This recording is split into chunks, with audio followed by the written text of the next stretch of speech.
14 kilograms of flesh, brick red, still dripping seawater on the deck. The creature had taken musket fire, cannon rounds, rope thick enough to moor a frigate. It didn't die. The Alecton, French imperial corvette, 570 tons of steam and sail, had been hunting for 3 hours. Lieutenant Boyer filed his report with the Academy of Sciences in December 1861.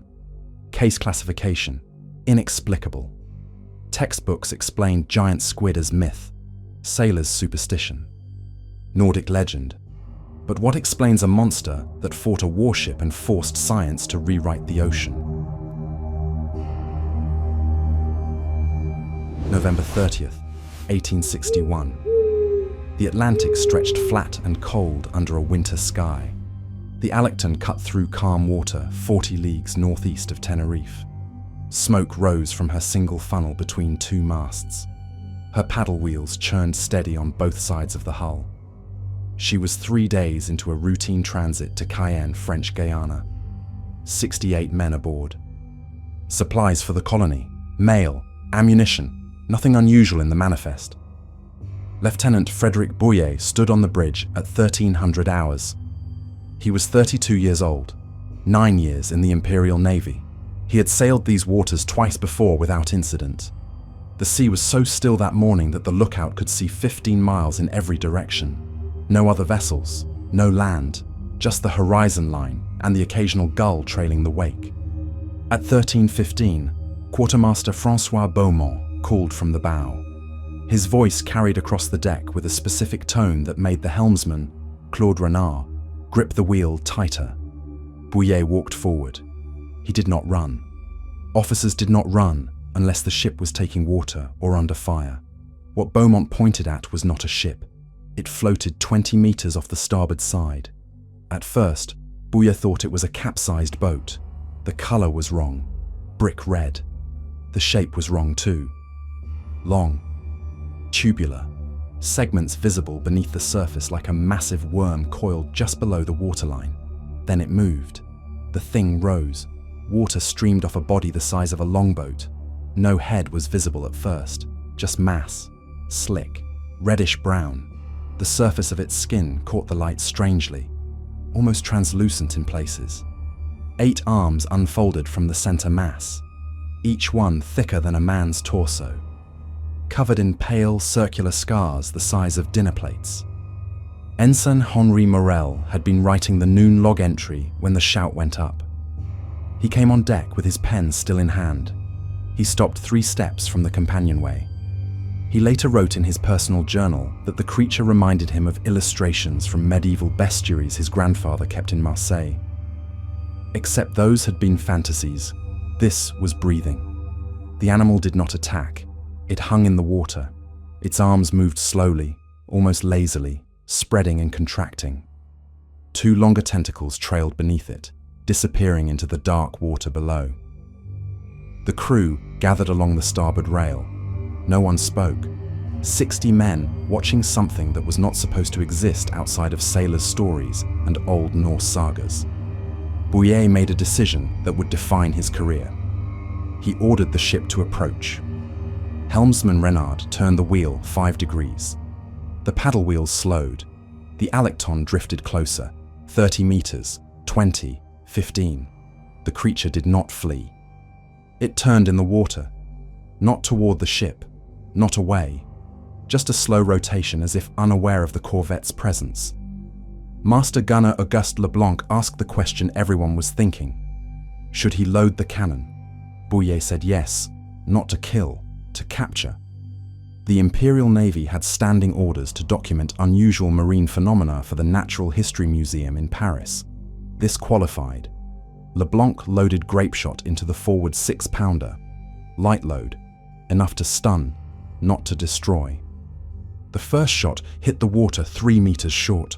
The creature flinched, its arms contracted, the body sank half a meter, then it surfaced again. Boyer gave the order to reload, closer this time. The second round struck the animal directly in the mantle. The sound was wrong, not the thud of hitting flesh, more like a wet slap. The grape shot seemed to pass through the surface of the creature without penetrating deep. The animal turned. For the first time, the crew saw what might have been eyes. Two dark spots near the base of the arms, large, unblinking.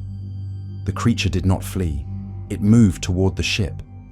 Carpenter Laurent Mercier would later tell his wife in Toulon that the animal looked curious, not aggressive. Curious, as if it had never seen a ship before and wanted to understand what this floating wooden thing was. But the Alecton was not wood. She was iron reinforced, steam-powered, a warship of the Second Empire, and her crew had been given an order. Bouillet called for muskets. 6 men lined the rail. They fired in sequence. The cracks echoed across the empty ocean. Smoke drifted over the water. The bullets struck the creature's mantle. Some ricocheted off. Others seemed to sink into the gelatinous flesh and disappear. The animal jerked. Its arms thrashed once, twice. Then it dove. The crew thought it was over. They reloaded anyway. Standard procedure. 60 seconds passed. 90. Ensign Morel marked the time in the log. 13:41. Then the water, 20 meters astern, began to churn. The creature surfaced again. This time, all 8 arms were extended. The 2 longer tentacles broke the surface alongside them, covered in the same pale scars. But these had something else. Hooks. Rows of curved, translucent hooks embedded along the underside of each sucker. Each hook the length of a man's thumb. Bouillet ordered the ship to come about. The Alecton turned in a wide arc. Her paddle wheels reversed. Steam pressure built in the boiler. The creature followed. Not fast, not slow, just steady. As if the ship's movement had finally triggered some instinct. What happened next would fill 14 pages of Bouillet's official report. What matters here is this. The animal did not behave like prey. It behaved like something that had never learned to fear. The pursuit lasted 3 hours. The Alecton maintained a distance of 12 to 15 meters, close enough to observe, far enough to maneuver if the creature turned aggressive. Bouillet ordered continuous documentation. Ensign Morel wrote in the ship's log every 15 minutes. Time, position, wind speed, water temperature, behavior of the animal, standard naval procedure for unidentified phenomena. At 1400 hours, the creature dove for 7 minutes. When it resurfaced, it was 40 meters ahead of the ship. Bouillet noted the speed. The animal could move faster underwater than the Alecton could steam in calm seas. Master Gunner Leblanc reloaded the cannon 4 times between 14:10 and 14:45. Each round struck the animal. Each time the grape shot seemed to sink into the flesh without causing significant damage. The creature would contract, dive briefly, then surface again within visual range. It was not fleeing, it was not attacking, it was simply there. Ship's surgeon. Émile Dumas came on deck at 1500 hours. He had been treating a sailor with fever below. When he saw the creature, he asked Bouillet for permission to sketch it. Permission granted. Dumas produced a small notebook from his coat. His drawing, later submitted with Bouillet's report, showed the proportions with medical precision. The mantle measured 5 to 6 meters in length. The 8 shorter arms extended another 4 meters each. The 2 hunting tentacles, when fully extended, reached approximately 10 meters.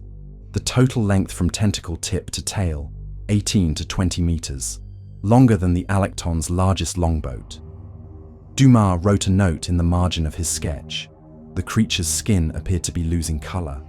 When first sighted, it had been brick red.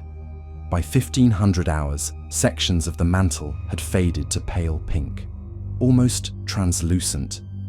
He theorized the animal was sick, dying, perhaps. That would explain the surface behavior. Healthy specimens of this size would remain in deep water where pressure and darkness protected them from predators. Bouillet read the surgeon's note. He made a second decision. If the animal was dying, the Navy had a chance to recover the first physical specimen of a creature science claimed did not exist. He ordered ropes prepared, heavy cordage, the type used to secure the Alecton to pier moorings in Brest. Each rope was 8 centimeters thick, rated for 3 tons of pull. Quartermaster Beaumont and Carpenter Mercier rigged a lasso on the bow. At 15:30, the Alecton moved into position. The creature was floating again, arms spread, almost motionless. The ship approached from astern, silent, paddle wheels turning at minimum speed to reduce noise. 15 meters, 10, 5. Beaumont threw the rope. The loop sailed over the water and landed perfectly across the mantle, just behind where the arms attached to the body. He pulled. The rope tightened. The creature reacted immediately. All 10 limbs contracted at once. The animal spun in the water, its arms wrapped around the rope, not to escape, to pull back. Beaumont braced his feet against the rail. The rope went taut. He slid forward before Mercier grabbed him from behind. 2 men, then 4, then 8 sailors on the line. The creature was pulling the bow of the Alecton down. Bouillet ordered the capstan engaged. 6 men turned the wheel. The steam winch activated with a hiss of pressure. The rope began to coil around the drum. Slowly, the animal rose in the water. Its mantle broke the surface. Water poured off the body in sheets. The skin was no longer red. It was grey, mottled with dark patches. Then the smell hit the deck. Ensign Morel described it as rotten fish mixed with ammonia, so strong that 2 sailors vomited over the rail. Surgeon Dumas covered his nose with a handkerchief. The smell was not from decay. It was from the animal itself, some kind of secretion, a defensive mechanism perhaps. The winch strained, the rope creaked. The creature's weight was immense. Bouillet estimated 3 tons, maybe 4. The Alecton's capstan was rated for 5. They had margin, barely. At 15:52, the animal's mantle was half out of the water. Its arms thrashed. One tentacle whipped across the bow. It struck the foremast shroud. The impact shook the rigging. Sailors ducked. The tentacle left a smear of mucus on the rope, thick, translucent. When Mercier touched it later, his hand burned, not from heat, from some chemical property in the slime. Bouillet gave the order to continue. The winch turned. The rope tightened further. The creature's body began to compress where the rope dug into the flesh. The skin dimpled, then split. Not like cutting meat, like slicing through soft cheese. The creature's arms wrapped around the hull. Suckers the size of saucers pressed against the iron plating. Each sucker left a circular mark.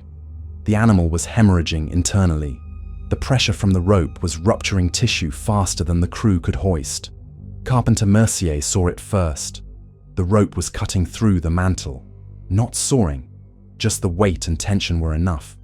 The gelatinous flesh could not support its own mass out of water. At 1600 hours, the rope sliced completely through the body. The creature separated. The front section, containing the head and arms, slid back into the ocean. It sank immediately. No struggle, no thrashing, just gone. The rear section, the tail and part of the mantle, remained in the rope. It hung from the bow, dripping, twitching, still alive somehow. Bouillet ordered it hauled aboard. The crew pulled the mass onto the deck. It weighed 14 kilograms. The flesh was firm near the tail, softer toward the cut. Inside, the tissue was white, fibrous, almost like chicken breast, but denser. Surgeon Dumas cut a sample. He placed it in a jar of seawater. He sealed it with wax. He labeled it Atlantic, 30 November, 1861, specimen unknown. The crew stood around the tail section for 10 minutes. No one touched it except Dumas. It continued to twitch. Muscle contractions, reflex, not conscious movement. By 1630, it stopped. The flesh began to stiffen, rigor mortis, faster than any fish or mammal Dumas had seen. Bouillet went to his cabin. He opened the standing orders from the Ministry of Marine. Section 12, paragraph 6. All officers are required to document encounters with unidentified marine fauna and submit findings to the Academy of Sciences within 30 days of returning to port. He lit the lamp on his desk. He pulled out fresh paper. He began to write, not a log entry, a formal report. He wrote for 4 hours. He included Morel's time logs, Dumas' sketch, measurements, observations, the behavior of the animal under fire, the resistance to capture, the failure of the flesh to support its own weight. He wrote one sentence that would later be quoted in every zoology text for the next century. The creature exhibited intelligence inconsistent with invertebrate specimens previously documented by the Navy. At 2100 hours, Bouyer sealed the report. He did not send it immediately. First, he needed to preserve the specimen. The tail section was already decomposing. The smell had grown worse. He ordered it moved to the ship's ice locker, packed in salt, wrapped in canvas. It would last until Cayenne. From there, he could arrange transport to Paris. The Alecton resumed course at 2200 hours. The sea was calm again. The crew spoke in low voices. No one laughed, no one joked. They had fought something that was not supposed to exist, and they had won. Barely. What Bouyer did not write in his report was this: the creature had not fought back. Not once. It had pulled against the rope. But it had never struck the ship with intent. Never used those hooked tentacles to tear at the hull or drag men overboard. It had simply resisted. Like an animal caught in a net it did not understand. The question no one asked that night was whether the Alecton had hunted a monster, or whether 68 men had just tortured something that wanted to be left alone. The Alecton reached Cayenne on December 7th, 1861, 7 days after the encounter. The specimen was still intact. Surgeon Dumas opened the ice locker in the presence of the port authority, Colonel Jean-Baptiste Fournier. The smell had not improved. Fournier covered his nose with a handkerchief. He examined the tail section. He touched the flesh. He asked 3 questions. What is it? Where did you find it? Why did you bring it here? Bouyer answered the first 2. The third he did not answer directly. Instead, he handed Fournier a sealed envelope containing a copy of his report. Fournier read it standing on the dock. He read it twice. Then he looked at the specimen again. He asked if Bouyer had been drinking. Bouyer said no. Fournier asked if the crew would corroborate the account. Bouyer said yes. All 68 men. Fournier ordered the specimen transferred to the colonial governor's residence, under guard. He sent a courier to Paris that same afternoon. The message was brief. It contained 3 words beyond the standard military protocol.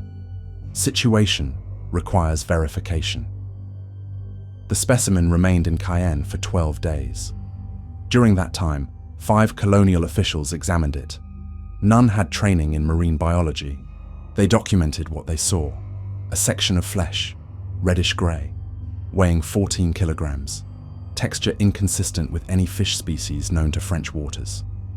Dr. Henri Blanchard, the colony's chief medical officer, performed a dissection on December 10th. He worked in the governor's kitchen, the only space with adequate lighting and drainage. He cut the specimen into sections.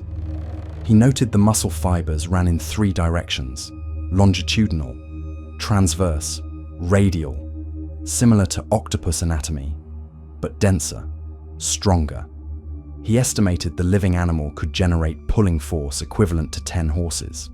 Blanchard preserved 3 samples in alcohol. He sent them to Paris on the next mail packet. The ship departed December 19th. Travel time to France, 28 days.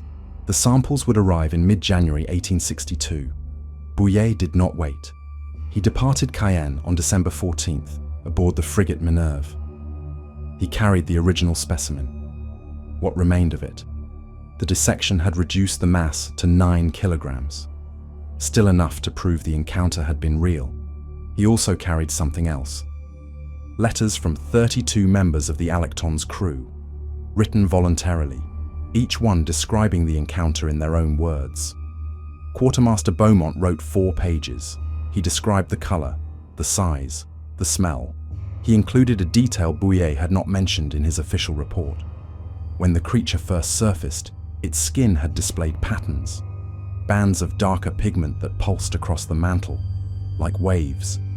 Beaumont thought it might have been communication, or camouflage, or something else entirely.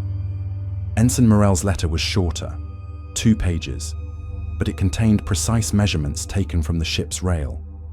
He had used a surveying chain to estimate the creature's dimensions when it was alongside. His numbers matched Surgeon Dumas's sketch. Mantle, 5.8 meters. Arms, 4.2 meters average. Tentacles, 9.6 meters when extended. Carpenter Mercier wrote only 6 sentences. He described the rope cutting through the flesh. He noted that the animal had bled. Dark blood, almost purple, thicker than fish blood. He ended with a single question. If this creature exists, how many others are down there that we have never seen? The Minerve arrived in Brest on January 23, 1862.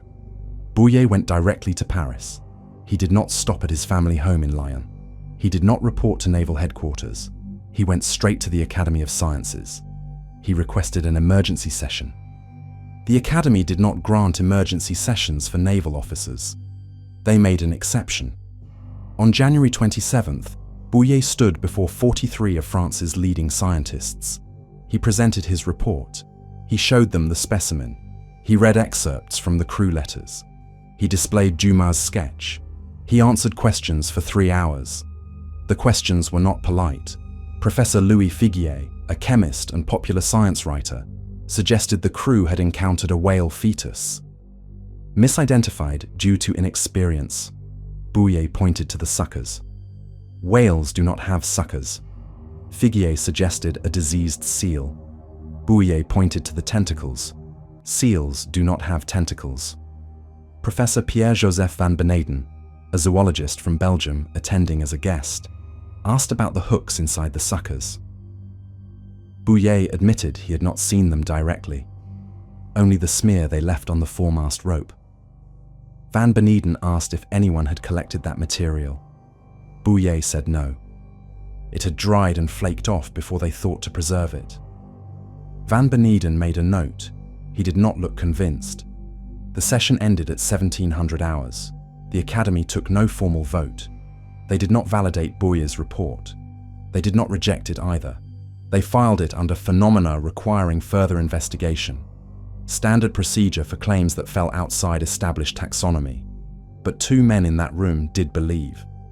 Professor Van Beneden returned to Belgium and began compiling reports of similar sightings.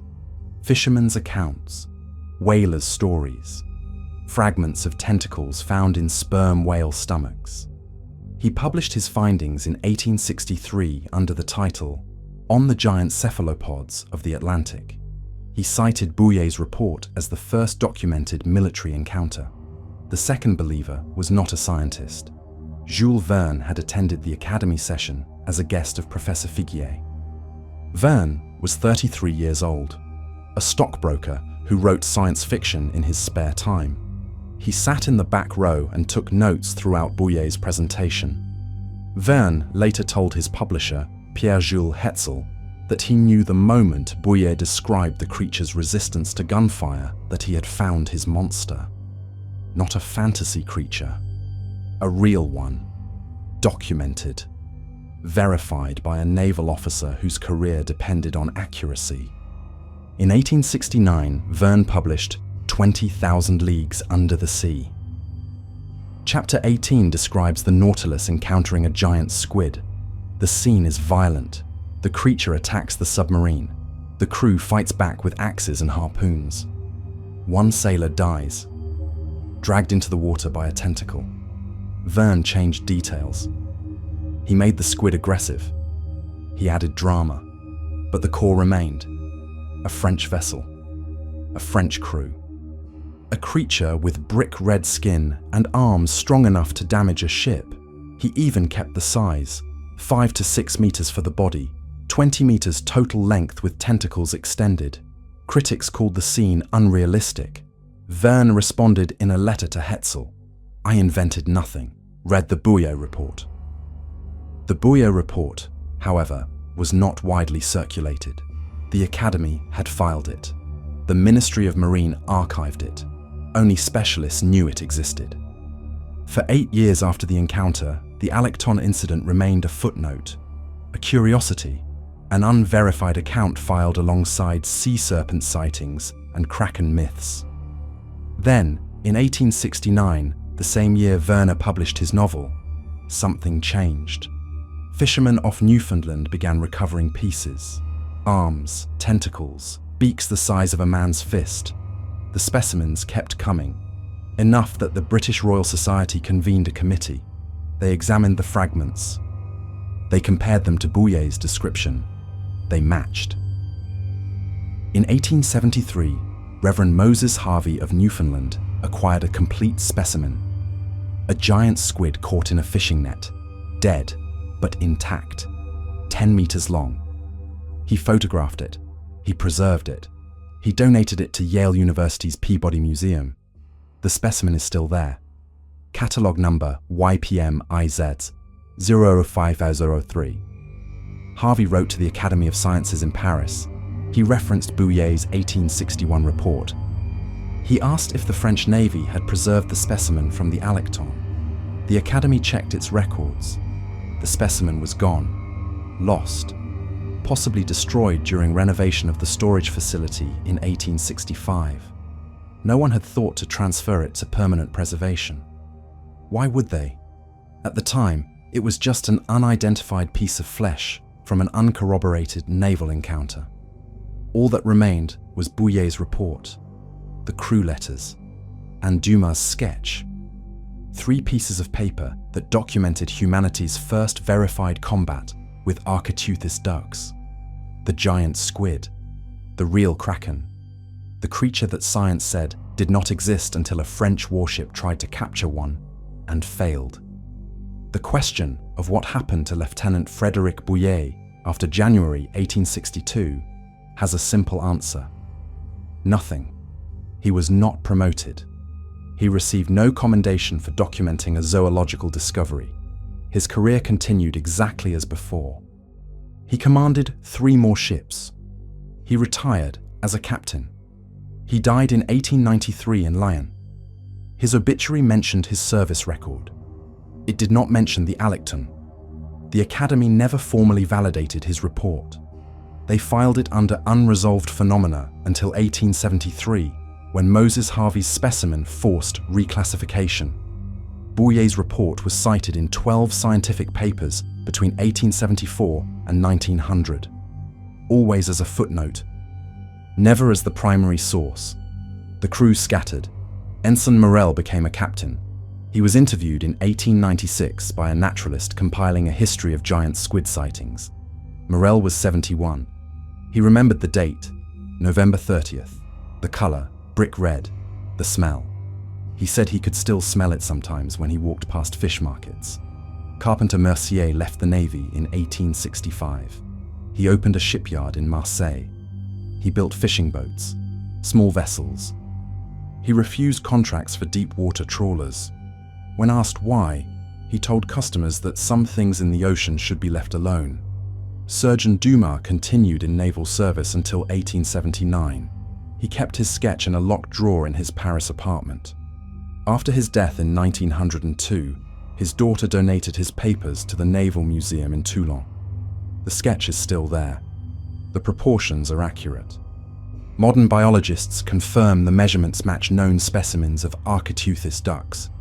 The specimen itself was never recovered. The Academy's storage records from 1865 show no inventory for unidentified cephalopod tissue, either discarded during renovation, or decomposed, or removed without documentation. The Academy conducted no investigation. By the time giant squid became accepted science in the 1880s, the specimen was 40 years gone. The first physical proof that the Kraken was real, lost because no one thought to protect it. Bouyer's 14-page report describes an encounter that makes sense only if the creature was dying. A healthy giant squid does not surface during daylight. It does not remain motionless near a ship. It does not allow itself to be approached, fired upon, and lassoed without using its full strength. The creature was sick, possibly poisoned, possibly starving, possibly dying from internal injuries. The pale coloration Dumas noted was a symptom. Loss of chromatophore function, a sign of systemic failure in cephalopods. The smell was tissue breakdown. The creature was decomposing while still alive. That explains the surface behavior. Why it did not flee. Why it pulled against the rope but never struck the hull or dragged sailors overboard.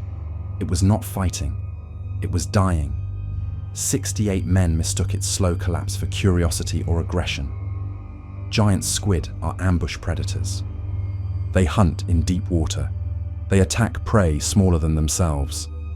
They do not hunt ships. They have no reason to recognize a corvette as a threat.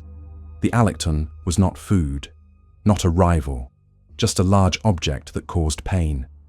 When the rope tightened, the creature pulled to escape, but its body was already failing. The gelatinous tissue could not support the weight. The rope cut through. The creature separated. The front section sank. The tail remained because it was lighter. Simpler anatomy. Bouillet's report does not say the creature was a monster.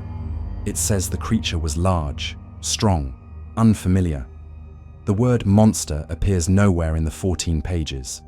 That label came later, from newspapers, from Werner's novel, from the public imagination. The Alecton did not fight a monster. The Alecton fought a dying animal that had no way to understand what was happening to it. The consequences extended beyond zoology. The report forced the Navy to update protocols for documenting marine phenomena.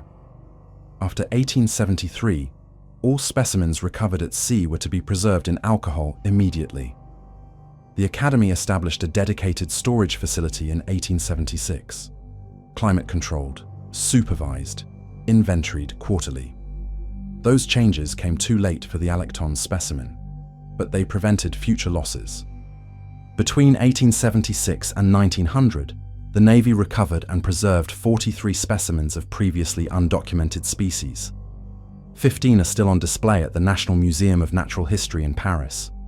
Bouillet's career did not suffer, but it did not benefit.